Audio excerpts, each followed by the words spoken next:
Hasta un niño de 8 años sabe que un Porsche es mejor que ningún otro coche, porque sabe que es un sueño sobre ruedas.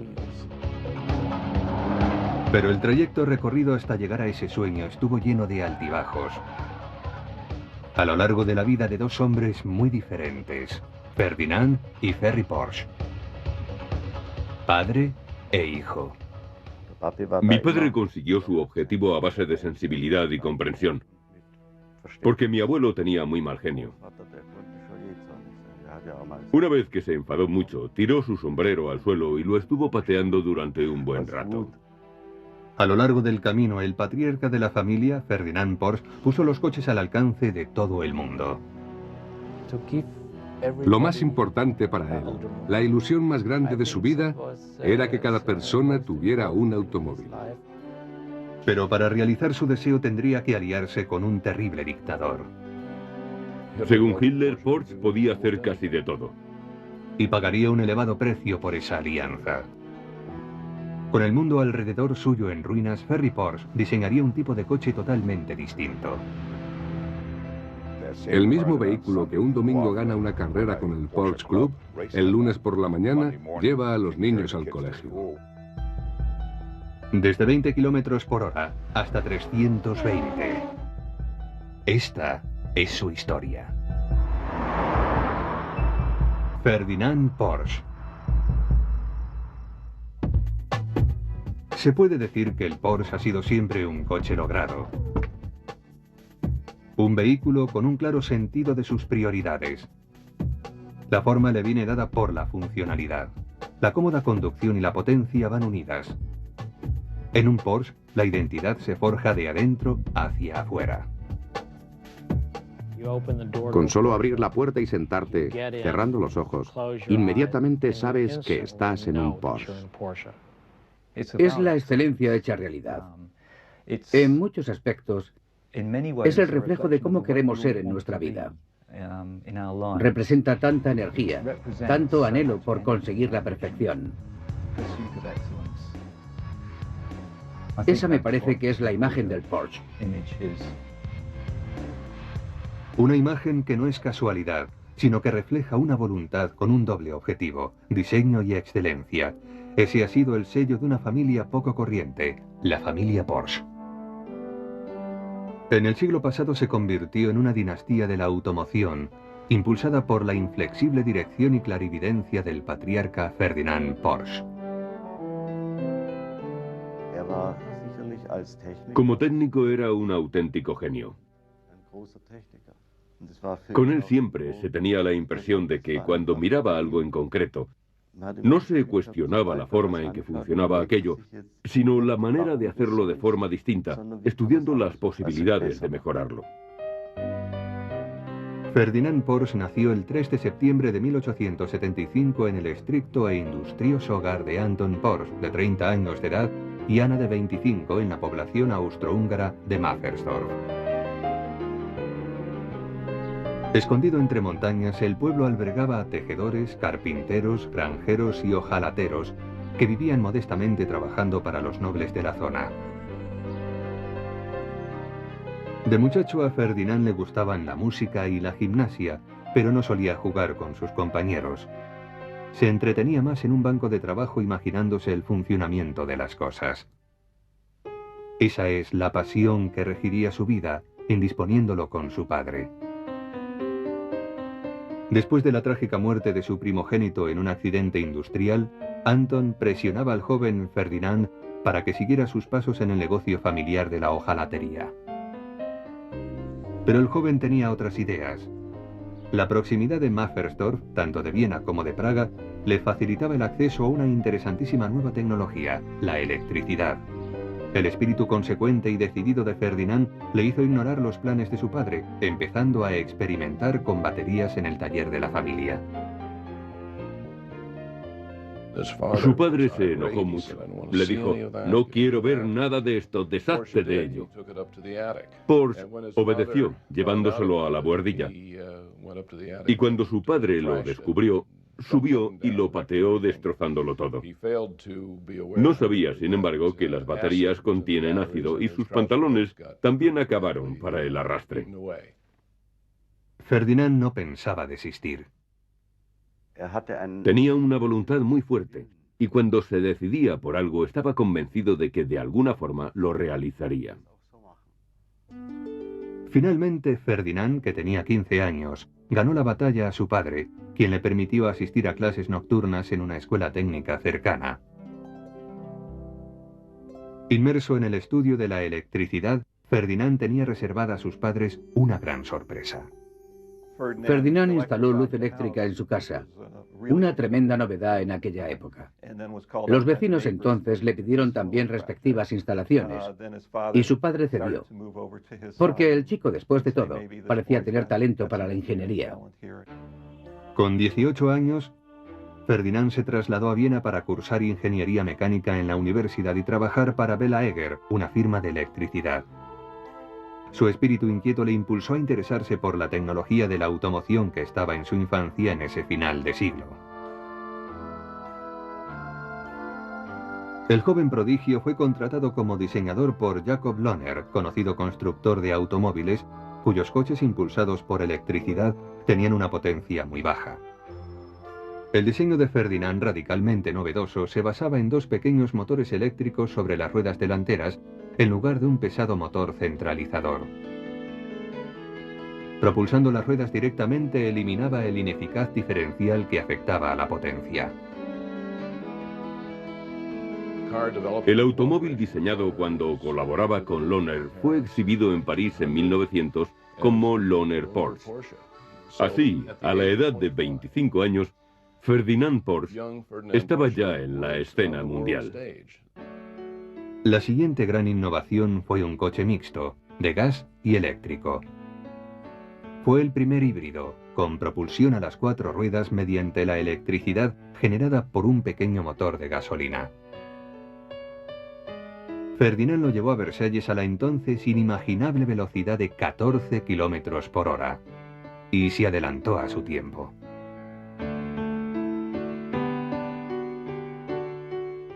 Todavía hay un tren diésel eléctrico que utiliza este sistema. Para el abuelo era importante trabajar en cosas que a los demás les parecían difíciles o imposibles de resolver. Él, en cambio, demostraba que eso no era así, que sirviéndose de la técnica se podía encontrar la solución adecuada. Cuando vivía en Viena, Ferdinand conoció a una bibliotecaria, Aloysia Johanna Kaes, una mujer independiente que quedó fascinada por la pasión de Ferdinand por los automóviles y lo acompañó en un coche mixto hasta Mafferstorf para visitar a sus padres. Aunque Anton, el padre, encontró a Aloysia demasiado flaca, la voluntad de Ferdinand se impuso de nuevo. Los jóvenes contrajeron matrimonio el 17 de octubre de 1903. Con su típica afición al trabajo, Ferdinand se entretuvo en una reunión en la fábrica y casi no llega a la boda. La carrera de Ferdinand estaba a punto de sufrir uno de sus muchos altibajos. Jacob Lohner no estaba nada contento con su despilfarrador ingeniero. Lohner vio que, a pesar de los experimentos de Porsche, no se vendían muchos vehículos. Y por eso, en 1905, debido especialmente a que Porsche costaba más de lo que ingresaba, decidió prescindir de sus servicios. Debemos admitir que ese fue una especie de leitmotiv en la carrera de Porsche. Con una mujer a quien mantener y una hija pequeña, Louise, que nació en 1904, Ferdinand Porsche, a sus 31 años, no debía estar desocupado durante mucho tiempo. En 1906 consiguió un magnífico puesto como director técnico de una de las más importantes empresas austríacas del automóvil, la Austro-Daimler.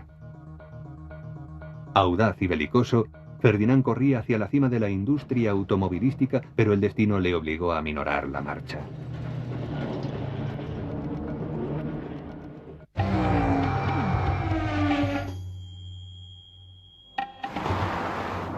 Para Porsche, las carreras fueron siempre su impulso vital. Conseguir que en la pista un coche traspase el límite confirma que el vehículo que se va a vender mantendrá ese límite en carretera y en ciudad. Hay que pensar que Ferdinand Porsche no solo conducía los coches, sino que los hacía correr, y lo que aprendía en las carreras lo aplicaba después a los vehículos que construía. Esta filosofía de mejorar un modelo participando en carreras se remonta a los principios de la vida profesional de Porsche, porque lo cierto es que respondía a su espíritu aventurero. Al Dr. Porsche le encantaba correr. Pensaba que el mundo real era mucho más intenso que las presiones que pudieran aplicarse según diseños concebidos en el laboratorio. En 1908, con 33 años, Porsche fabricaba coches de carreras para sus nuevos jefes, Austro-Daimler. Alcanzaban la extraordinaria velocidad de 120 km por hora. El éxito profesional vino acompañado por la felicidad privada, ya que en 1909 Aloysia dio a luz al segundo vástago de la pareja, Ferdinand, que recibió el apodo de Ferry. Pero el padre no estuvo presente en el alumbramiento. Ese mismo día ganó una carrera al volante de uno de sus coches mixtos de gasolina y electricidad. Ferry Porsche era un niño de la era del automóvil. De hecho, él alguna vez ha dicho que vino al mundo con el automóvil. Y al ser hijo de un ingeniero de automoción, sus aficiones y su entusiasmo no podían ir por otro lado que no fueran los automóviles. Ferry pronto encontró la inspiración viendo conducir a su padre. Siempre trabajaba en una habitación cerrada. Lo ponía todo sobre trozos de papel y estaba en todos los sitios y en ninguno. Ferdinand, a pesar de lo ocupado que estaba, no era ajeno a las tensiones políticas que se estaban desatando y que empujaban a Europa hacia una guerra mundial. Se dedicó con todo ahínco a diseñar algo más que coches rápidos. Con Austro-Daimler desarrolló también motores para aeroplanos. Veía señales de la aproximación de un conflicto bélico y quería que la compañía estuviera preparada. Y en una época en que Austria no tenía aviones, él desarrolló un motor para aviación. El trabajo de Porsche resultó muy oportuno. Con el asesinato de Francisco José en 1914 en Austria, estalló la Gran Guerra en todo el mundo. La más novedosa contribución de Porsche a la guerra fue un tren terrestre, un tren con un tractor que tiraba de 6 vagones y que se llamó tren marítimo. Podía transportar lanchas, soldados y un cañón escota de 26 toneladas de peso en terreno abierto y por raíles. Este mastodonte dio al ejército austríaco una movilidad sin parangón sobre terrenos accidentados. Como recompensa a sus esfuerzos bélicos, Porsche fue premiado con honores militares y un doctorado honoris causa. Ferdinand, nombrado presidente de Austro-Daimler, era ahora llamado señor profesor, Dr. Porsche. Pero la guerra, que premió a este diseñador de ahora 43 años, no fue tan amable con su patria austríaca ni con Alemania, que fueron devastadas en 1918. En este frágil clima económico, a Ferdinand se le ocurrió la idea que dominaría el resto de su vida: coches más pequeños y de precio más bajo. Pero sus jefes impidieron que llevara a cabo su propuesta. Entonces desarrolló pequeños coches deportivos llamados Shashas, según un productor cinematográfico y compañero de carreras, el conde Shasha Kullerer, financiador del proyecto. Y así cambió de filosofía, abandonando los coches grandes y pesados. Este era solo un 4 cilindros, pero con 8 bujías. Las bujías adicionales aumentaban la eficacia y fiabilidad del coche. Se enviaron 3 Shashas a la carrera de Targa Florio de 1922. El recorrido de 500 kilómetros discurría por carreteras llenas de baches y colinas. El impetuoso Shasha ganó en su clase de coche pequeño en competición con poderosos autos franceses e italianos. El Shasha era ya una señal del interés de Porsche por los coches más económicos, más pequeños. El problema con los coches pequeños, sin embargo, es que un coche pequeño implica un precio pequeño. Y a no ser que se fabriquen en un volumen considerable, Se pierde dinero con ellos. Los directores de la Austro-Daimler estaban buscando una disculpa para cerrar la división de competiciones de Ferdinand, tan poco lucrativa. El motivo se les presentó en otoño de 1922. En la última carrera del año, el coche del piloto Fritz Kühne derrapó, matándolo. Lo vieron como una buena razón para cerrar el departamento de coches de competición. Esto molestó a Ferdinand, que estaba convencido de que las carreras mejoraban la técnica. Porsche, enojado, dimitió y se trasladó a Stuttgart, a la versión alemana de Daimler, que pasaba por una mala época a resultas de la guerra. Allí lo necesitaban para rehabilitar con las carreras el nombre de la empresa, pero sus bruscas maneras no encajaban bien en el clima formal de Daimler.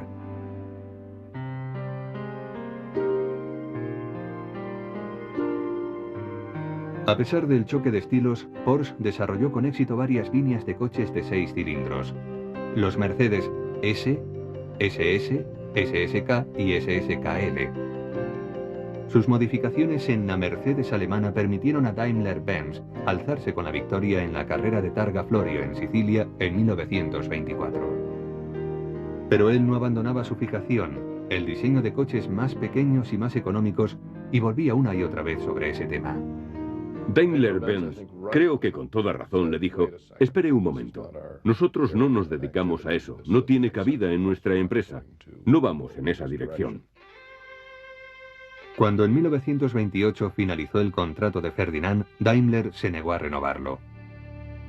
Las brusquedades de Ferdinand ofendieron tanto a sus jefes que amenazaron a los empleados de Mercedes y a sus esposas con el despido si tenían algún tipo de relación con él.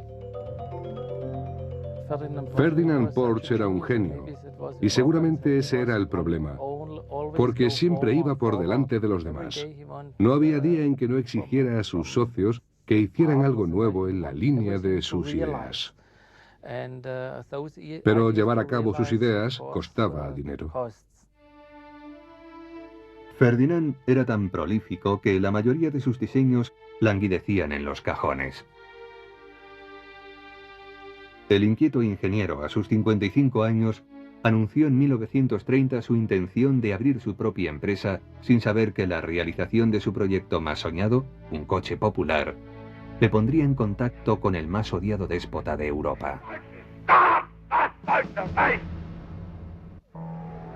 El cuartel general de la Porsche en Stuttgart cuenta con una tradición artesanal que empezó cuando Ferdinand Porsche abrió las puertas de su propia empresa de diseño a comienzos de la década de 1930.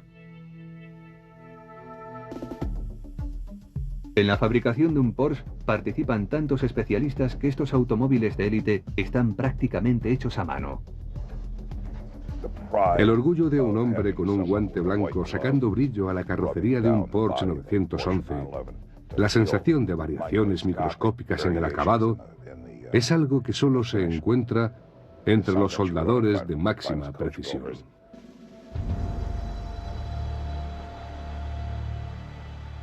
La empresa Porsche todavía exhibe el perfeccionismo del hombre que inspiró su primer automóvil, Ferdinand Porsche. Pero el carácter intransigente de este hombre volvía locos a sus empleados. En 1931, Ferdinand había pasado a sus 56 años 3 décadas trabajando para algunas de las empresas más conocidas de la industria automovilística europea. Y sin embargo, su insatisfacción crecía con el paso de los años. Había llegado el momento de establecerse por su cuenta. Los genios siempre tienen problemas con la gente y con sus jefes. Y esa fue la razón por la que se decidió a abrir su propia empresa en el año 31 en Stuttgart. 9 diseñadores austríacos formaron el núcleo de la nueva compañía, la oficina de diseño de Ferdinand Porsche para la construcción de vehículos de motor en Stuttgart, Alemania.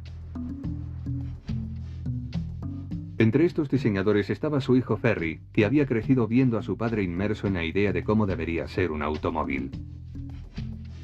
Ahora que su padre se había independizado, Ferry, de 22 años y un carácter más suave y con más visión comercial, se convertiría pronto en un pilar de la empresa. Mi padre alcanzaba sus objetivos con comprensión y buenos modos. Mi abuelo, en cambio, tenía un genio horrible. Una vez que se enfadó, tiró su sombrero al suelo y lo estuvo pateando durante un buen rato. Con ese carácter tan fuerte, convirtió su propio negocio en una lucha desde el comienzo. Creo que Ferdinand Porsche era una persona aprisionada dentro de sus propias ideas. Era un hombre que tenía sus experimentos, sus proyectos técnicos, su actividad como diseñador en el primer plano de su mente, y eso era lo que le daba impulso en la vida. Al principio, el ambiente de negocios en Alemania era todo menos favorable. En 1929, con el crash de la Bolsa de Nueva York, terminó el corto periodo de prosperidad de la República de Weimar. A pesar de estos tiempos difíciles y el carácter exigente de Ferdinand, en la compañía reinaba un ambiente familiar y los miembros de su equipo eran siempre bienvenidos en su casa. Era notable la relación que mantenía con sus colaboradores. Sus ingenieros y sus técnicos estaban en el pasillo relajados, conversando. Para él, el mundo en el que vivía reunía las dos cosas en una sola. La esfera privada y la comercial, todo en uno. El padre y el hijo a menudo se traían el trabajo a casa. No se hablaba de otra cosa. Hasta la abuela decía: ¿es que no vais a parar nunca? Ahora estamos comiendo. Más tarde hablaréis de vuestros asuntos. Siempre hablaban del mismo tema, sin descanso.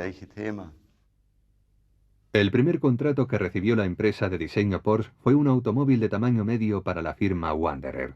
Con gran perspicacia, Ferdinand marcó el proyecto con el número 7 en vez de con el 1. Los proyectos entre el 1 y el 6 no existían. Él se hizo la siguiente reflexión: si estamos buscando pedidos y a este primer proyecto le ponemos el número 1, todos pensarán que somos principiantes, que no tenemos experiencia. Pronto siguió otro pedido. Hyundai Works, una empresa de motocicletas, les encargó el diseño de un coche pequeño. Esa era la oportunidad que estaba esperando Ferdinand: volver a la cuestión de un coche apropiado para el alemán de clase media.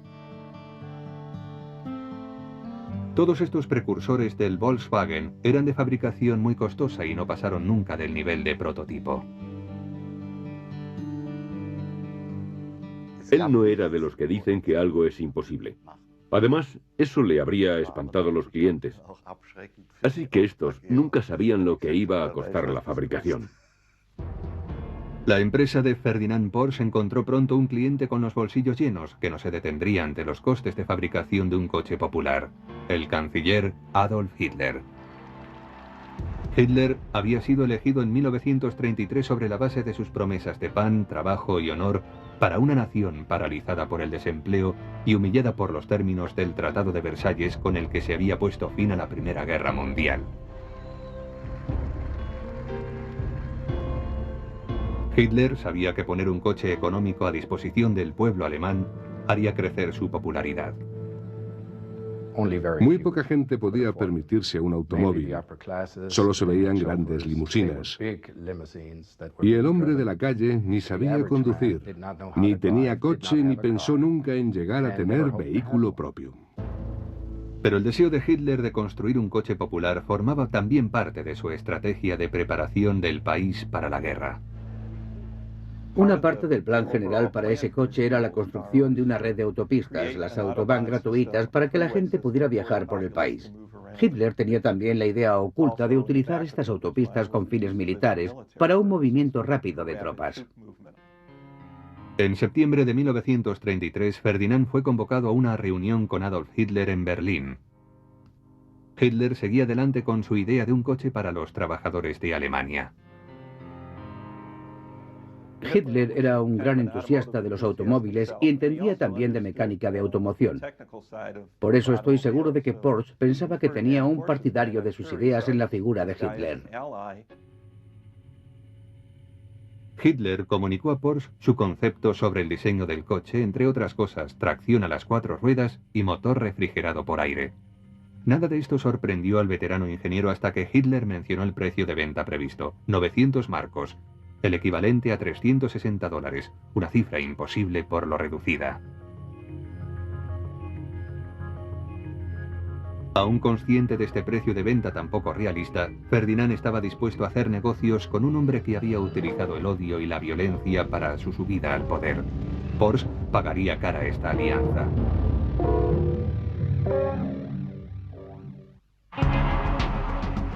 Cuando la gente piensa en Porsche, piensa en un elegante deportivo, pero el vehículo de mayor éxito diseñado por la familia Porsche fue en realidad un coche popular de nombre tan humilde como Escarabajo.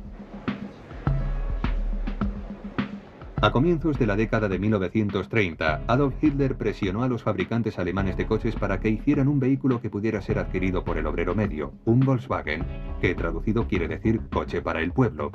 A los fabricantes no les entusiasmó esta idea por ser poco rentable. Sin embargo, para Ferdinand Porsche era la oportunidad de ver realizado el sueño de su vida. A los otros fabricantes de automóviles no les atraía enfrentarse a los problemas de una fabricación a bajo coste, pero para Ferdinand era todo un reto. La empresa de diseño Porsche no contaba con talleres, por lo que los prototipos se montaban en el garaje de la casa familiar, en Stuttgart, bajo la supervisión de Ferry Porsche. El padre y su hijo eran estrechos colaboradores. Ferry se encargaba de la organización y de probar los prototipos. Y Ferdinand era la cabeza, siempre detrás de Ferry y controlando los resultados. Ferdinand comprendió que con el fin de reducir el precio hasta el objetivo de Hitler, sería necesario masificar la producción. En 1937, él y Ferry fueron a Detroit a visitar la fábrica de Henry Ford. Ford, admirador de Hitler y simpatizante del régimen nazi, les abrió las puertas de su fábrica y respondió a todas las preguntas que los Porsche le formularon. De regreso trajeron a americanos de origen alemán que habían trabajado en la industria estadounidense con Ford y otros, y que aportaron la técnica de construcción que se encuentra incorporada al Volkswagen original. Apoyado por lo que había aprendido en Estados Unidos, Ferdinand supervisó la construcción de una planta para Volkswagen en Wolfsberg, en el corazón de Alemania. En la planta se montaron con éxito 500 escarabajos, pero cuando estalló la guerra en 1939 fue reconvertida inmediatamente para la fabricación de armas. Puede que Ferdinand no conociera muchos de los planes de Hitler, pero utilizó activamente su relación con el dictador para conseguir lucrativos contratos armamentísticos. Ferdinand tenía bastantes más años que el régimen nazi de 1930. Más tarde, Ferry, hablando de la relación entre su padre y Hitler, dijo: «Era como si mi padre fuera el padre de Hitler. Probablemente solo había media docena de personas en el Tercer Reich que se atrevieran a decirle a Hitler lo que pensaban, y mi padre fue una de ellas. Nunca dijo eso de Heil Hitler, sino que lo saludaba diciéndole simplemente buenos días, señor Hitler. Se sentía por encima de él, pero seguramente tampoco se habría preocupado en caso contrario. No creo que nadie se atreviera a hacer otro tanto». Bajo la supervisión de Ferdinand y Ferry, la fábrica de Wolfsberg produjo efectivos de guerra en gran variedad. A instancias de Ferry, el diseño del Volkswagen fue modificado para la fabricación de un todoterreno, el Kübelwagen, que se transformó también en un modelo anfibio, el Schwinwagen. Y el general Rommel viajó para felicitar a Porsche por lo bien que funcionaba el Kübelwagen, por lo fácilmente que corría sobre la arena de los desiertos del norte de África. Le dijo que era un gran vehículo para el ejército, bueno y fiable. En la fábrica se estaban desarrollando el todoterreno, el coche anfibio y había en marcha proyectos de tanques. Los aliados estaban al tanto. Y por eso era tan peligroso que la familia continuara viviendo en Stuttgart. En 1944, los aliados que estaban informados de las aventuras militares de Ferdinand Porsche empezaron a bombardear la fábrica con regularidad. Pero hasta los bombardeos fascinaban al cerebro investigador que llevaba dentro de sí. Cuando se producía un bombardeo, salía al jardín con unos prismáticos para observar los aviones. Quería vivir esa experiencia. Quería participar siempre en todo lo que le rodeaba. Para escapar de las bombas, las oficinas de diseño de Porsche fueron trasladadas a un viejo molino de la lejana ciudad de Gmünd, en los Alpes austríacos. Después de la derrota de Alemania, el equipo de Porsche dio un giro. Trabajaron con las fuerzas de ocupación, con los aliados, reparando Kubelswagens y Schwingwagens. El proyecto del coche popular parecía condenado en un país que no podía alimentarse a sí mismo. Pero justo cuando parecía que las cosas no podían ir a peor, Ferdinand fue arrestado por las autoridades francesas por proceder erróneo en tiempos de guerra. Aunque en las fábricas de Porsche habían trabajado prisioneros de guerra, los franceses estaban más interesados en obligar a Ferdinand a que colaborara diseñando un coche popular francés. Tenía 70 años y pasó 20 meses en unos antiguos calabozos de Dijon. Las condiciones eran pésimas y su salud empezó a resentirse. Paradójicamente, mientras Ferdinand estaba en prisión, empezaron a salir nuevamente coches Volkswagen de las líneas de producción de la destrozada fábrica de Wolfsberg bajo la supervisión de las fuerzas británicas. Los aliados vieron que tenían que dar trabajo al pueblo y no había suficientes puestos en el campo para que la gente pudiera dedicarse a la agricultura. Ferry y su hermana Louise pagaron 1 millón de francos a las autoridades francesas por la libertad de su padre. Cerca de cumplir 72 años y con poca salud, Ferdinand fue liberado el 1 de agosto de 1947. Cuando Ferdinand regresó de su encarcelamiento en Francia, se asombró muchísimo de encontrarse con los Volkswagen recorriendo las calles de Alemania. Se quedó estupefacto. Fue para él una sorpresa muy agradable. Pero había una sorpresa casi mayor esperándole. En ausencia de su padre, Ferry había diseñado un coche deportivo. Ferry Porsche era un hombre muy imaginativo, pero al lado de su padre, que tenía esa personalidad tan fuerte y que influía tanto en la vida familiar y en la profesional, Ferry no podía desarrollarse ni tener el merecido éxito. Por fin Ferry había abandonado la sombra de su padre. Su Porsche 356 tomó prestado del Volkswagen el chasis utilitario y el motor modificado, pero la línea deportiva y aerodinámica reflejaba la visión más refinada de Ferry sobre lo que podía ser un automóvil. Ferdinand se sintió orgulloso de la labor de su hijo y con toda razón. Y cuando el abuelo regresó y vio el deportivo, alabó a mi padre y le dijo estas palabras: "Yo no habría podido hacerlo mejor". Mi padre me lo contó y era algo de lo que estaba sumamente orgulloso. De esa especie de elogio que el abuelo le había dedicado. Ferdinand aprovechó las escasas energías que le quedaban para inyectar credibilidad a la empresa de Ferry, una empresa en pañales. Su salud estaba muy deteriorada a causa de los 20 meses pasados en prisión.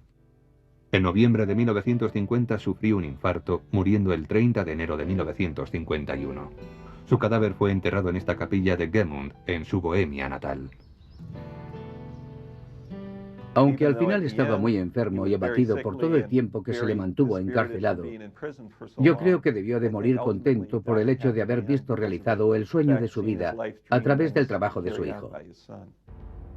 Ferdinand Porsche fue el ingeniero de los ingenieros. Y su espíritu perdura en sus diseños, a la vez funcionales y elegantes. Ahora su hijo Ferry conquistará un sitio propio en la historia como consumado hombre de negocios que ha dado forma a la empresa que hizo famoso el nombre de la familia.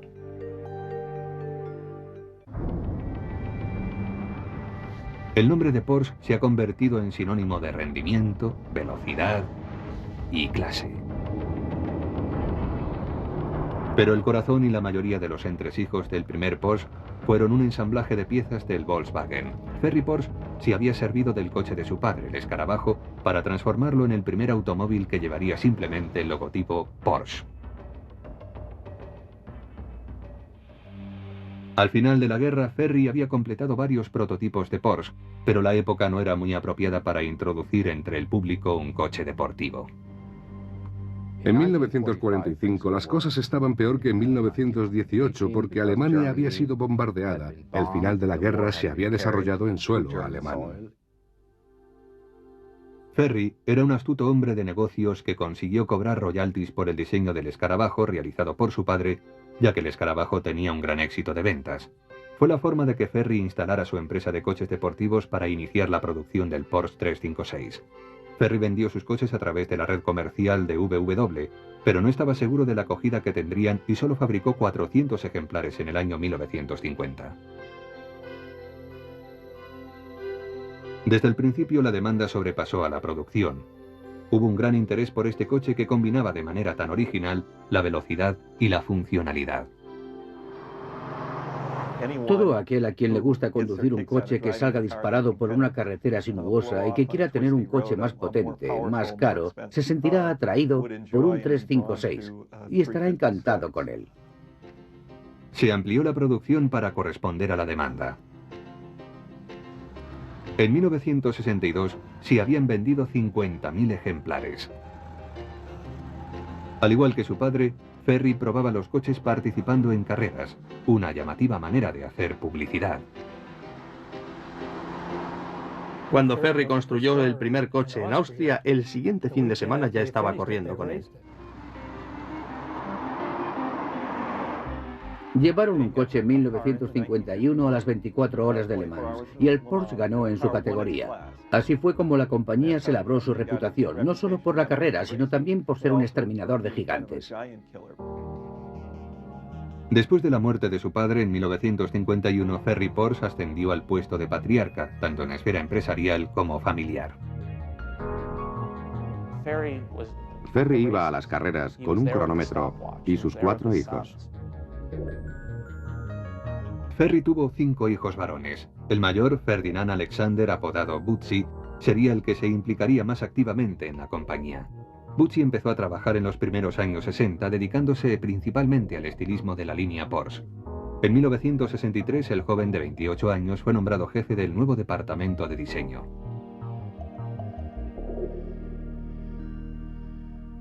Esta época fue vital para la compañía. Ferry era consciente de que estaban entrando en punto muerto por su dependencia del 356, un coche cuyas características retrocedían en todos sus detalles hasta el Volkswagen de los años 30. Habían atacado con un gran éxito inicial. ¿Y ahora qué? Había que producir algo que siguiera diciendo al mundo, aquí está Porsche, pero avanzando 1 o 2 pasos en términos de diseño y mecánica. La responsabilidad de diseñar al sucesor del 356 recayó directamente en el primogénito de Ferry.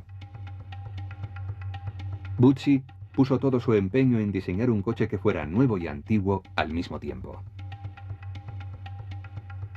Nuestro conocimiento del pasado constituye el suelo sobre el que se levanta el futuro. Y dependiendo de los nutrientes que recibe el suelo, así crecerá el futuro. Algunos de los puntos que tuvo en cuenta Butzi al diseñar el 911 fue el hecho de que, en cuanto a su estilo, tenía que tener la apariencia de un Porsche. Butzi dijo que la cara tenía que ser la típica de Porsche, es decir, el aspecto del 356. Así que se dedicó a crear una versión más estilizada de aquel para su proyecto del 911. Hicieron bien su trabajo. El diseño es clásico. Diseñaron un coche bonito a la vista y totalmente eficiente. Porsche desveló la potencia y el estilo del 911 en la Feria del Automóvil de Frankfurt de 1963. Con 2 cilindros más, el motor desarrollaba 45 caballos más de potencia, siendo capaz de mantener una media de 200 km por hora. Casi inmediatamente, ocuparon el puesto puntero en el diseño los coches deportivos. Por un lado lo hicieron un poco más abombado. Por otro lado introdujeron algún cambio que otro. Pero en lo fundamental, la idea del coche se ha mantenido constante. Y en eso consiste la verdadera personalidad de un Porsche, en que su forma sea tan fácilmente reconocible.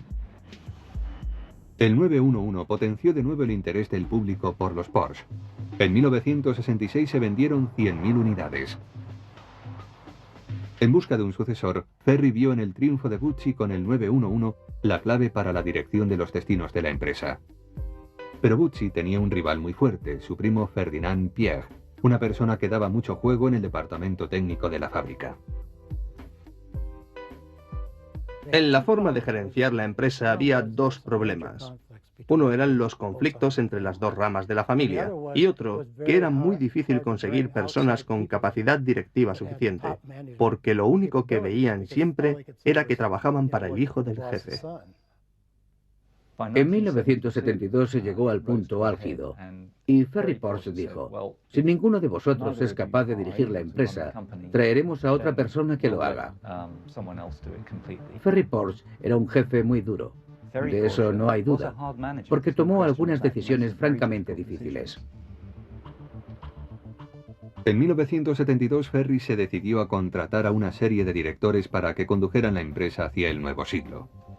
Esta estrategia soslayó las disputas familiares y consiguió hacer a Porsche más eficaz y más rentable.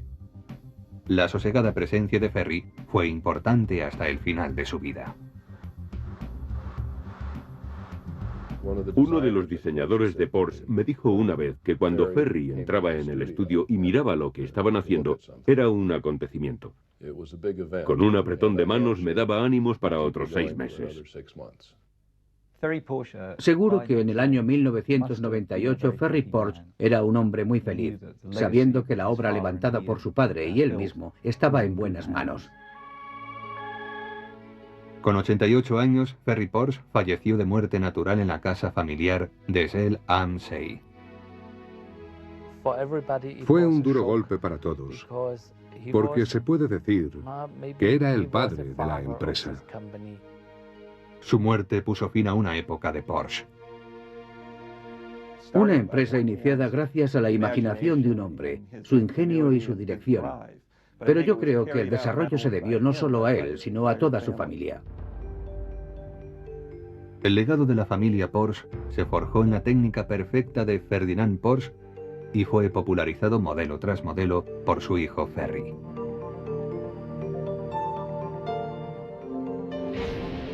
Este legado sigue vivo en las ruedas de esos coches que personifican la filosofía de ambos.